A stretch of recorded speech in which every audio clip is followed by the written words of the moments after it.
Hello everyone, कैसे हैं आप सब। एक बार पुनः सी कोचिंग क्लासेस पर स्वागत है। उम्मीद करता हूं आप सब अच्छे होंगे, मस्त होंगे, बेहतर होंगे, आपकी पढ़ाई बेहतर चल रही होगी। बच्चों, आप लोगों का बहुत ज़्यादा क्वेश्चन रहता है कि सर कहां से क्वेश्चन पढ़े, क्या करें, कैसा ना करें। तो सबसे पहली बात तो बच्चों, ऑर्गेनिक केमिस्ट्री ऐसे ही है कि यदि आप दिन में पढ़ रहे हो तो रात में वो खत्म हो जाता है। कहते हैं ना, दिन में वफा रात में सफा। तो ये होता भी है कि ऑर्गेनिक केमिस्ट्री आप कितना भी पढ़ लो भूलेगा जरूर। आज के बाद भी आपके पास 2 दिन का समय है। अभी वैसे मैं बात करूं कि दो दो अंक वाले 2-4 वीडियो मैंने करा दिया है अभी इधर के, जैसे चैप्टर 2 रिवीजन कराना।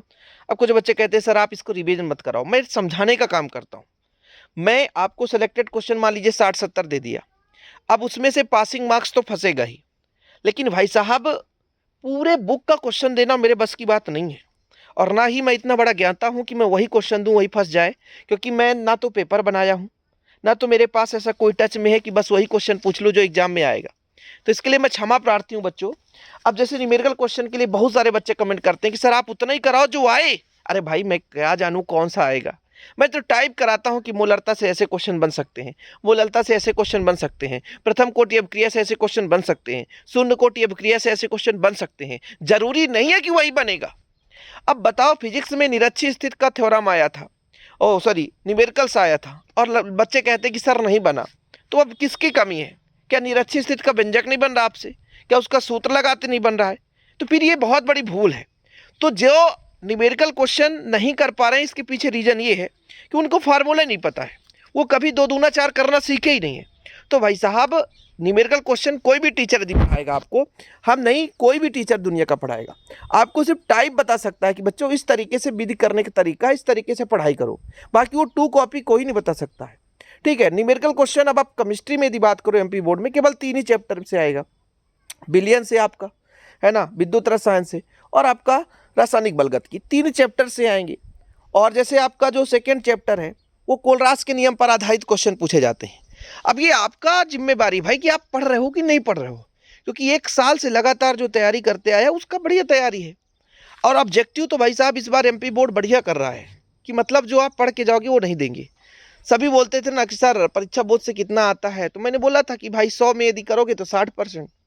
तो सबको मजाक लगता था कि यार सर आप गलत बोल रहे हो, ऐसा नहीं, नहीं परीक्षा बोर्ड हम क्यों खरीदते, उसमें 70 से 80 बता रहे हैं। और आज यही हो रहा है कि 70 में से आप 35 नंबर देख लो, 50% भी नहीं बन रहा है। परीक्षा बोर्ड से 50% आ रहे हैं, क्वेश्चन आ रहे हैं, बस क्वेश्चन इसलिए आ रहे हैं क्योंकि सारे क्वेश्चन है। अब 2-4 क्वेश्चन आपको ऐसा देखने को मिलेगा ही जो आप पढ़ के नहीं जाओगे। अब मैं आपको बता दूं कि हर अभिक्रिया से एक ऐसा रिएक्शन बना सकते हो कि जो आप नहीं समझ पाओगे। क्या होता है जब वाले, जैसे कह रहे हैं कि सर क्या होता है जब वाले क्वेश्चन करा दीजिए। अब भाई क्या होता है जब वाले मैं करा तो दूंगा, लेकिन वो क्वेश्चन नहीं आएगा। कारण है क्या? मैं जानता हूं कि यही वाला आएगा। हर अभिक्रिया से क्या होता है जब बन सकता है। इसलिए आप अभिक्रिया पढ़ने की कोशिश करें कि इस अभिक्रिया में क्या अभिकारक था, क्या उत्पाद था। हुंस डीकर अभिक्रिया पढ़ रहे हैं तो क्या बनाने की विधि है, इसमें क्या अभिकारक लिए थे, क्या उत्पाद बना। तो जब आएगा कि इससे ये बनाओ तो आप समझ जाओगे कि इसकी अभिक्रिया है। समझ रहे ना? तो ये थोड़ा सा लॉजिक वाली बात है। सबसे पहले तो नाम वाले अभिक्रिया पूरा पढ़ो। मैं जानता हूं कोई कितना भी पढ़ ले 3-4 दिन में, लेकिन केमिस्ट्री में ना जो 3-4 दिन में तो वो 40 से 45 नंबर से ज्यादा नहीं लाएगा। इसके पीछे रीजन है। जो 3-4 दिन पढ़ता है तो आधा केमिस्ट्री तो ऐसे भूल जाता है। आप ट्राई कर लेना। बोलते हैं अभिक्रिया का कोई ट्रिक है सर, अभिक्रिया का कोई ट्रिक हो तो बता दीजिए। तो मेरे हिसाब से मेरे पास तो कोई ट्रिक नहीं है। अभिक्रिया पढ़ने का एक ही ट्रिक है, जितने बार आप प्रैक्टिस कर लो, जितने बार आप प्रैक्टिस कर लो, कॉपी में लिख लो कि इस अभिक्रिया में किससे क्या बनता है, इससे ये बनता है, इससे ये बनता है। मॉर्निंग में उठना तो सुबह आप लोग उसे एक बार देख लेना कि हाँ इससे ये बनता है, इसमें ये उत्प्रेरक लगता है। अभिक्रिया का नाम, उसमें आप अभिकारक लिखो क्या लिए थे, और उसमें उत्प्रेरक और क्या बन रहा। तो ये आप एक थोड़ा सा चार्ट बना लो, और जब आपका 21 तारीख को एग्ज़ाम होगा तो उस दिन आपको उस पर थोड़ा सा रिवीजन करके जाना। और जब रिवीजन करके जाओगे तो क्लियर है बच्चों कि आपको थोड़ा समझ में आएगा कि हम क्या पढ़ के गए थे। ठीक है, यही चीज़ होता है एक स्ट्रेटजी कि आप जैसे भी 2 दिन है, कल और परसों का दिन है, बाकी ऑर्गेनिक केमिस्ट्री के अलावा आप लोगों का जो भी केमिस्ट्री वो तो ईजी है यार, आप लोग कर लोगे, है ना। सिर्फ ऑर्गेनिक केमिस्ट्री की परेशानी है। तो आप और आज और कल, मान लीजिए आज तो समय रात को, है ना, जो पढ़ेगा ठीक है, नहीं कल परसों 2 दिन आपके पास बेहतरीन समय है। तो ऑर्गेनिक केमिस्ट्री में जितना भी पढ़ो, जितना पढ़ो अच्छे से पढ़ो, और उसको आप थोड़ा सा लिखते जाओ कि हाँ ये अभिक्रिया में इससे ये बन रहा था और इसमें ये उत्प्रेरक लग रहा है। ठीक है। जैसे फ्रीडल क्राफ्ट अपक्रिया में आपने पढ़ा कि निर्जल AlCl3 की उपस्थिति में होता है, हमने क्या किया, हेलोएल्केन की क्रिया बेंजीन से करा दिया तो हमारा टॉल्यूइन बन गया, माना कि। तो इस तरीके से, या कि फिनाल के साथ क्रिया करा दिए तो अर्थोसैलिसिल एल्डिहाइड बने, जो भी बन रहा है। तो उसके हिसाब से आपको एक तरीका है कि हमने ये अभिकारक लिया था, उत्पाद ये बना था, उत्प्रेरक इसमें ये लगा था। ये आप कम से कम 50-60 अभिक्रिया जितने भी हो सके, यदि आप 100 अभिक्रिया पढ़ लेते हो तो मान लीजिए काम हो जाएगा। ठीक है, तो ये तरीका जरूर अपनाएं। बाकी जो बच्चे कहते हैं कि सर आप पढ़ाना बंद कर दो, नहीं फंसता है, तो मैं एक चीज़ उन लोगों को जरूर कहना चाहूँगा कि नहीं फंसेगा, ये क्लियर है। एक टीचर का दायित्व तो होता है कि आप जो कहोगे वो समझाऊंगा।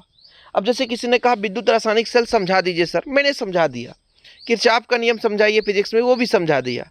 ठीक है, अभी किसी ने कहा मानक हाइड्रोजन इलेक्ट्रोड का विभव का सर प्लीज वीडियो दे दीजिए, तो शाम को कोशिश करूंगा वो भी समझा दूंगा। अभी घर से मैं थोड़ा सा बाहर जाने वाला हूँ, इसलिए अभी वीडियो नहीं आएंगे, बाकी रात में फिर से वीडियोज आपके आएंगे। निरंतर आप लोगों के लिए काम कर रहा हूँ। कल परसों ऑर्गेनिक केमिस्ट्री का जितना आप कहोगे उतना रिवीजन करा दूंगा। रिवीजन का मतलब बार बार पढ़ना, किससे क्या बन रहा है, किससे क्या बन रहा है, ये तरीका है। जब आप इस तरीके से पढ़ते हो तो आपको याद हो जाता है। और जो आपका चैप्टर 1, 2, 3, ये तीनों चैप्टर्स के फार्मूले अभी आप एक कॉपी में लिख लो, एग्जाम से जाने के पहले वो जरूर तैयार कर लेना।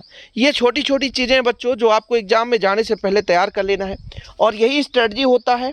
बाकी ऑब्जेक्टिव क्वेश्चन आप लोग जितना पढ़ो, अब ऐसा भी नहीं है कि आप परीक्षा बोध पढ़ना बंद कर दो कि सर परीक्षा बोध से नहीं आया था तो अब नहीं पढ़ेंगे, ऐसा नहीं है। हो सकता है अब इसके अलावा पढ़ोगे क्या, किताब, परीक्षा बोध, परीक्षा अध्ययन, केस और सैंपल पेपर, यही तो अपने पास पढ़ने का, पढ़ाने का तरीका, एक माध्यम होता है। या कि आप 15 वर्ष का पेपर उठा लो। अरे भाई, हम जब 400 ऑब्जेक्टिव क्वेश्चन लेते हैं तो पिछले 10 साल का पूरा ऑब्जेक्टिव समाहित रहता है उसमें।